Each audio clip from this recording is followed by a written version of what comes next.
አርእስተ ዜና። የህይወት ዘመን ታጋዩ የአርበኛ ከፍያለው ደሴ አስገዳይ ወገን መሳይ ባንዳው እጁን ለጠላት ሲሰጥ በምትኩ ወታደራዊ መኮንኖችን ጨምሮ ከ100 በላይ የአገዛዙ ወታደሮች በዛሬው ዕለት ፋኖን ተቀላቀሉ። የፋኖ አንድ ወጥ የሆነ ድርጅት መመስረት ምርቱን ከገለባው ይለየው ጀምሯል። የአማራ ህዝብ ለህዝብ ጥቅም ብቻ የቆመ አንድ የጋራ ተቋም እንዳይኖረው ለዘመናት የተተበተበበትን የሴራ ደር በጣጥሶ አንድ አታጋይ ድርጅት መመስረቱ ከወገን በላይ በተለይ ከጥላት ወገን ለተሰለፉት ትልቅ እፎይታ ሰጥቷል። ባላመኑበት መንገድ በጥላት ጎራ ተሰልፈው የፋኖን አንድነት በጉጉት ሲናፍቁ የነበሩ የአገዛዙ ወታደሮች ያ የናፈቁት ቀን ደርሶና ተሳክቶ አገዛዙን ጥለው በመውጣት ወደ ፋኖ እየጎረፉ ነው። በምትኩ ደግሞ የትግሉ ስንጥቃት ላይ ቆመው መርዝ ሲረጩ የነበሩ ባንዳዎች ጀንበራቸው ስለጠለቀችባቸው ፋኖ ከሻቢያ ጋር ይሰራል የሚል ተልካሻ ምክንያት እየመዘዙ የአማራ ህዝብ የሞትና የመከራ ምንጭ ወደሆነው ወደ ብልጽግና እየተቀላቀሉ ነው።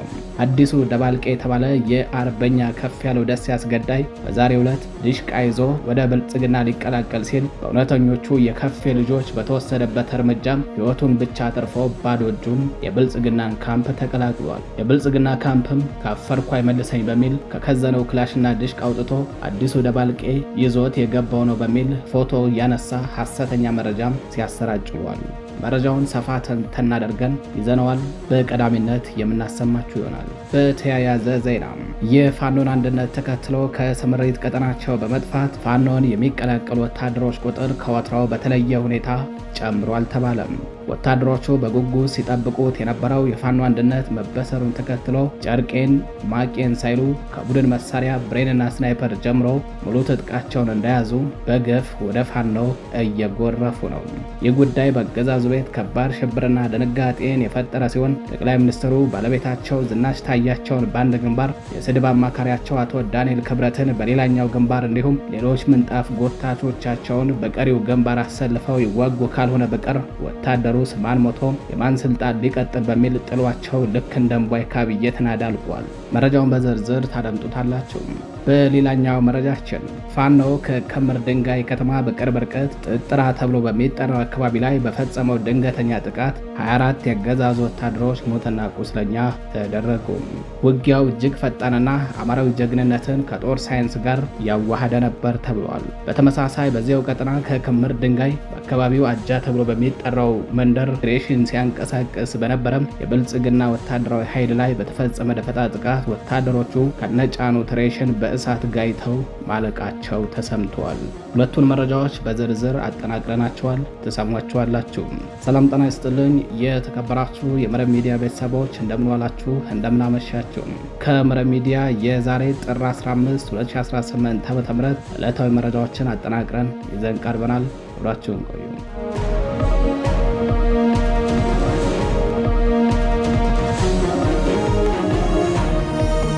ወደ ቀዳሚው መረጃችን አለፈን። የህይወት ዘመን ታጋዩ የአርበኛ ከፍያለው ደሴ አስገዳይ ወገን መሳይ ባንዳው አቶ አዲሱ ደባልቄ ለጥላት እጁን ሲሰጥ በምትኩ ወታደራዊ መኮንኖችን ጨምሮ ከ100 በላይ የሚሆኑ የአገዛዙ ወታደሮች ፋኖን ተቀላቀሉ። የፋኖ አንድ ወጥ የሆነ ድርጅት መመስረት ምርቱን ከገለባው ይለየው ጀምሯል። ባላመኑበት መንገድ በጠላት ጎራ ተሰልፈው የፋኖን አንድነት በጉጉት ሲጠብቁ የነበሩት የአገዛዙ ወታደሮች ያ የናፈቁት ቀን ደርሶና ተሳክቶ አገዛዙን ጥለው በመውጣት ፋኖን ሲቀላቀሉም በምትኩ ደግሞ የትግሉ ስንጥቃት ላይ ቆመው መርዝ ሲረጩ የነበሩ ባንዳዎች ጀንበራቸው ስለጠለቀችባቸው ፋኖ ከሻቢያ ጋር ይሰራል የሚል ተልካሻ ምክንያት እየመዘዙ ለአማራ ህዝብ የሞትና የመከራ ምንጭ ወደሆነው ወደ ብልጽግና እየገቡ ነው። በጋይንት ግንባር በከፍያለው ደሴ ስም ሲሚል የነበረው አዲሱ ደባልቄ የተባለ ባንዳ አርበኛ ከፌን የመሰለ የአማራ ቁርጥ ቀንን ልጅ ካስበላ በኋላም እጁን ለጠላት ሰጥቷል። ባንዳው አዲሱ ዲሽቃና ሌሎች የአማራ ፋኖ ንብረቶችን እንደያዘ እጁን ሊሰጥ ሲል ተደርሶበት በተወሰደበት እርምጃ መሳሪያውን ጥሎ የሸሸ ሲሆን ጋይንት ያለው የጠላት ኃይል በሰጠው የከባድ መሳሪያ ሽፋን ተጠቅሞ ለጥቂት ተርፎ ጋይንት በመግባት ብልጽግናን ተቀላቅሏል። የክቡር ሰማዕቱ አርበኛ ከፌ የቃል እስረኞችና አይደፈሪዎቹ ታማኞቹ ከባንዳውና ለባንዳው እገዛ ሊያደርግ ከገባው የጠላት ኃይል ጋር ከትናንት ምሽት ጀምሮ አንገት ለአንገት ተናንቀው ደም ገብረው የማረኩትን ዲሽቃና ሌሎች ወታደራዊ ንብረቶቻቸውን ያለአንዳች መስዋዕትነት ታድገዋል። በአማራ ህዝብ የህልውና ትግል ውስጥ ፈርቀዳጅ ከሆኑ ታጋዮችና አታጋዮች መካከል አንዱ የሆነውና ቀደም ሲል ከህወሓት ጋር በነበረ ጦርነት የጋሸናው ምሽግ ከሰበሩ ግንባር ቀደም ጀግኖች መካከል አንዱ የሆነው እንዲሁም በደቡባዊ ጎንደር ቀጠና ግዙፉን የገብርዬ ክፍለ ጦር ይመራ የነበረው አርበኛ ከፍያለው ደሴ ሚያዝያ 3 2018 ዓ.ም አመሻሽ ክቡር መስዋዕትነትን መቀበሉን በዕለቱ መረብ ሚዲያም መዘገቡ አይዘነጋም። አርበኛ ከፍያለው ደሴ ገዢው የብልጽግና ቡድን በህግ ማስከበር ስም በአማራ ህዝብ ላይ የከፈተውን የዘር ማጥፋት ዘመቻ ለመመከት እየተደረገ ባለው የህልውና ትግል ውስጥ ክቡር መስዋዕትነትን እስከተቀበለበት ሚያዝያ ወር 2017 ዓ.ም ድረስ ሀብቴ ንብረቴ፣ ቤቴ፣ ባለቤቴ፣ ልጆቼ፣ ትዳሬ ሳይል በዱር በገደሉ ሲዋደቅ ስለመቆየቱ ሀገር ያወቀው ፀሐይ የሞቀው ሀቅ ነው። ይናገራል ብሬኑ፣ ይናገራል ጀብድ የፈጸመበት ምሽግ። አዲሱ ደባልቄን የመሰለ ይሁዳ የወገን ኃይል መስሎ ከከፌ ጎን ሲንቀሳቀስ ቆይቷል። ይህ ባንዳም ያንን የመሰለ እንቁ ጀግና ካስበላ በኋላ አሁን ደግሞ ጀግናው መስርቶት የነበረውን ክፍለ ጦር አፍርሶ ወደ ጥላት ለመቀላቀል ሲንቀሳቀስ ተደርሶበት ብርቱ እርምጃ ተወስዶበታል። ምንም እንኳን ባንዳው አዲሱ ደባልቄ በመከላከያ የከባድ መሳሪያ ሽፋን ለጥቂት ተርፎ ያመለጠ ቢሆንም ነገር ግን ይዞት የነበረውን ንብረት ፋኖ አስጥሎታል።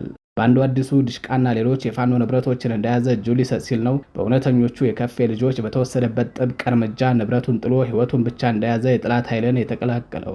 እንደ ነበልባሎቹ የከፌ ልጆች ለባንዱ አዲሱ ደባልቄ እገዛ ሊያደርግ ከገባው የጥላት ኃይል ጋር አንገት ለአንገት ተናንቀው ደም ገብረው የማረኩትን ድሽቃና ሌሎች ወታደራዊ ንብረቶችን ያለአንዳች መስዋዕትነት መታደጋቸው ታውቋል። ጋይንት የሚገኘው የጥላት ኃይልም ከግምጃ ቤት የተከዘነ መሳሪያ በማውጣት ድሽቃን ጨምሮ በመደርደር አንድ ብቻውን ሩጦ የገባውን አዲሱ ደባልቄን ከሚኒሾቻቸው ጋር በማሰለፍ ከነሙሉ ጦሩ ገባ በሚል ፎቶ በማንሳት ሐሰተኛ መረጃ እያሰራጩ ውለዋል። በተያያዘ መረጃም የፋኖን አንድነት ተከትሎ ከስምሪት ቀጠናቸው በመጥፋት ፋኖን የሚቀላቀሉ ወታደሮች ቁጥር ከወትሮ በተለየ ሁኔታ ጨምሮ አልተባለም። ወታደሮቹ በጉጉት ሲጠብቁት የነበረው የፋኖ አንድነት መበሰሩን ተከትሎ ጨርቄን ማቄን ሳይሉ ከቡድን መሳሪያ ብሬንና ስናይፐር ጀምሮ ሙሉ ትጥቃቸውን እንደያዙ ፋኖን በገፍ እየተቀላቀሉ ነው።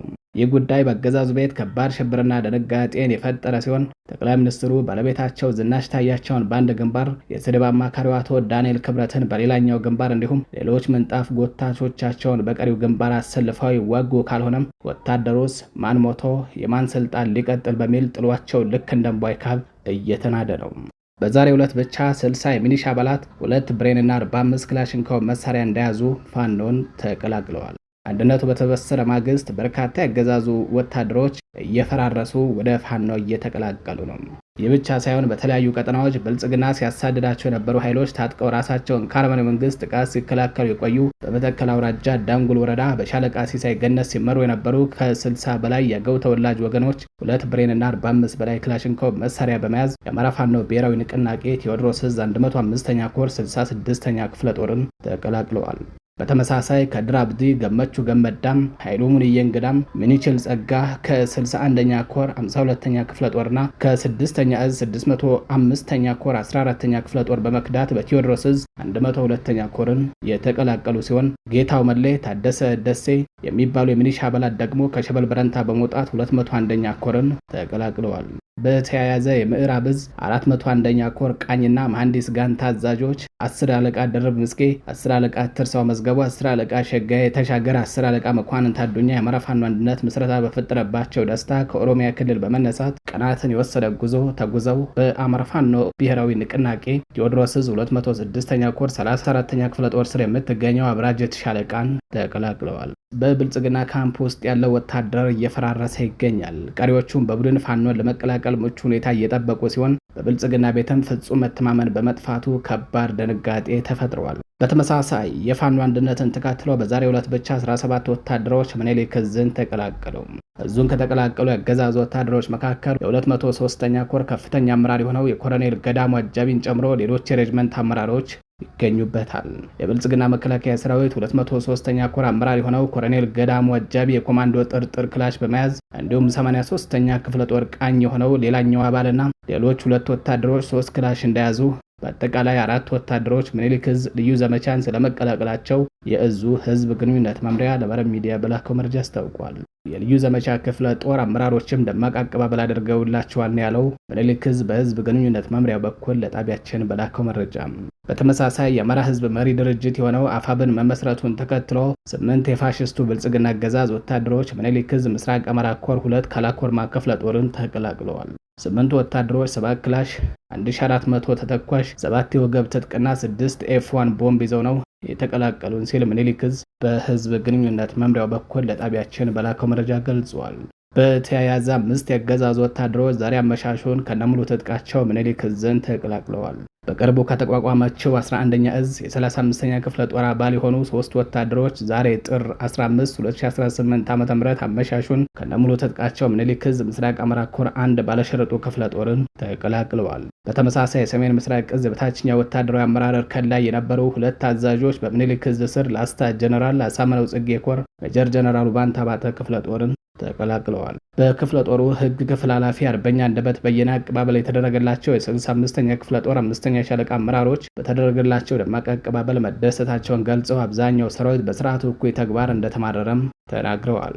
አገዛዙ ወታደራዊ ኃይል በግድ ተጋፎ የገባ ነው። በዚህም ሰራዊቱ እየፈረሰ የአማራን ህዝብ የህልውና ትግል ለመቀላቀል እንደወሰነም ገልጸዋል። የሜጀር ጀነራል ባንታ ባተ ክፍለ ጦር አዛዥ ኮማንዶ አማን ጎበዜ አሁንም በአፓርታይዱ ስርዓት ውስጥ ሆነው የአማራ ህዝብን እየጨፈጨፉ ላሉ አካላት ከፋሽስቱ ወንበር አስጠባቂነት ወጥተው ወደ ትክክለኛው የፋኖ ትግል እንዲቀላቀሉ ጥሪ አቅርበዋል። ወደ ሌላኛው መረጃችን አለፍን። ፋኖ ከክምር ድንጋይ ከተማ በቅርብ ርቀት ጥጥራ ተብሎ በሚጠራው አካባቢ ላይ በፈጸመው ድንገተኛ ጥቃት 24 የአገዛዙ ወታደሮች ሙትና ቁስለኛ ተደረጉ። ውጊያው እጅግ ፈጣንና አማራዊ ጀግንነትን ከጦር ሳይንስ ጋር ያዋሃደ ነበር ተብሏል። በተመሳሳይ በዚያው ቀጠና ከክምር ድንጋይ በአካባቢው አጃ ተብሎ በሚጠራው መንደር ሬሽን ሲያንቀሳቀሱ በነበሩ የብልጽግና ወታደራዊ ኃይል ላይ በተፈጸመ ደፈጣ ጥቃት ወታደሮቹ ከነጫኑት ሬሽን በእሳት ጋይተው ማለቃቸው ተሰምቷል። በአማራ ፋኖ ብሔራዊ ንቅናቄ ጎንደር ጠቅላይ ግዛት ዕዝ የአንበሳው ጋይንት ክፍለ ጦር ክንዳለም ሻለቃ በጠላት ላይ ብርቱ ጥቃት በመፈጸምና ከባድ ኪሳራ በማድረስ ድል መቀዳጀቱ ታውቋል። ዛሬ ጥር 15 2018 ዓ.ም ከቀኑ 7 ሰዓት ጀምሮ እስከ 9 ሰዓት ከክምር ድንጋይ ከተማ በቅርብ ርቀት ጥጥራ ተብሎ ወደሚጠራው አካባቢ ላይ እንቅስቃሴ እያደረጉ በነበሩ የአገዛዙ ወታደሮች ላይ ከባድና ፈጣን እርምጃ ተወስዶባቸዋል። በዚህም 9 ወታደሮች ወዲያውኑ ሲገደሉ 15 የሚደርሱት ደግሞ ቁስለኛ መደረጋቸውን ነው መረብ ሚዲያ ከጎንደር ጠቅላይ ግዛት ዕዝ ህዝብ ግንኙነት መምሪያ ለማረጋገጥ የቻለው። በውጊያው 6 ክላሽንኮቭ መሳሪያን ጨምሮ ሌሎች የጠላት ንብረቶች በፋኖ ቁጥጥር ስር ውለዋል ተብሏል። በተያያዘ በዚያው ቀጠና ከክምር ድንጋይ በአካባቢው አጃ ተብሎ በሚጠራው መንደር ሬሽን ሲያንቀሳቅስ በነበረ የብልጽግና ወታደራዊ ኃይል ላይ በተፈጸመ ደፈጣ ጥቃት ወታደሮቹ ከነጫኑት ሬሽን በእሳት ጋይተው ማለቃቸው ተሰምቷል። በወታደሮቹ ላይ እርምጃውን በመውሰድ ድል የተቀዳጁት በአማራ ፋኖ ብሔራዊ ንቅናቄ ጎንደር ጠቅላይ ግዛት ዕዝ ስር ከተራራው ራስ ጉና ክፍለ ጦር የተወጣጡ የፋኖ ሀዶች ናቸው። በሌላኛው መረጃችን ከአርበኛ በላይ ዘለቀ ዕዝና ከምኒልክ ዕዝ የተወጣጡ የፋኖ ሀዶች በወሰዱት እርምጃ በጠላት ላይ ከባድ ኪሳራ በማድረስ ድል መቀዳጀታቸው ታወቀ። በአማራ ፋኖ ብሔራዊ ንቅናቄ ምስራቅ አማራ ቀጠና ምኒልክ ዕዝ ላስታ ሳምነው ኮር ነብሮ ተወርዋሪ ኮማንዶ ብርጌድ ውስጥ የተውጣጡ የፋኖ አዶችና በበላይ ዘለቀ ዕዝ ሜጀር ጀነራል ዋንታ ባተ ኮር በጋራ በመሆን አገዛዙ ሰራዊት ላይ የማያዳግም እርምጃ ወስደዋል። ሬሽን ለማቀበል መነሻውን ከላሊበላ ጋሸና ከጋሸና ላሊበላ አድርጎ እየተንቀሳቀሰ የነበረው የአገዛዙ ሰራዊት በዛሬው ዕለት ማለትም ዛሬ ጥር 15 2018 ዓ.ም ከማለዳው 1 ሰዓት እስከ እኩለ ቀን ድረስ በወሰዱበት እርምጃ ከጋሸና የመጣውን ግትልትል ሰራዊት በነብሮ ኮማንዶ ብርጌድ በተለምዶ እኳይ በር ላይ ሲያረግፉት የዋሉ ሲሆን ወደ ላሊበላ የመጣውን ያገዛዙ ሰራዊትን ደግሞ የባንታ ባተ ግስላዎች በተለምዶ ቆጋ ተብሎ በሚጠራው ቦታ ላይ ጥቁር አስፓልቱን ግጥም አድርገው ዘግተው በእሳት ሲያነዱት ውለዋል። በዚህ ውጊያ ላይ ብዛት ያለው የአብይ አህመድ ወንበር አስጠባቂ ሰራዊት ሙትና ቁስለኛ ተደርጓል። በርካታ የጦር መሳሪያም በፋኖ ተማርኳል። ልባዊ ጥምረት፣ ወንድማዊ አንድነት የአማራ ፋኖ ብሔራዊ ንቅናቄ ነው። የተከበራችሁ አድማጭ ተመልካቾቻችን ለዛሬ ጥር 15 2018 ዓ.ም ይዘናቸው የነበሩት መረጃዎቻችን እነዚህን ይመስላሉ። መረጃዎቻችን ለብዙዎች ተደራሽ እንዲሆኑ ቻናሉን ላይክ፣ ሰብስክራይብ እንዲሁም ሼር ማድረጋችሁን እንዳዘነጉ ቸር ቆዩ።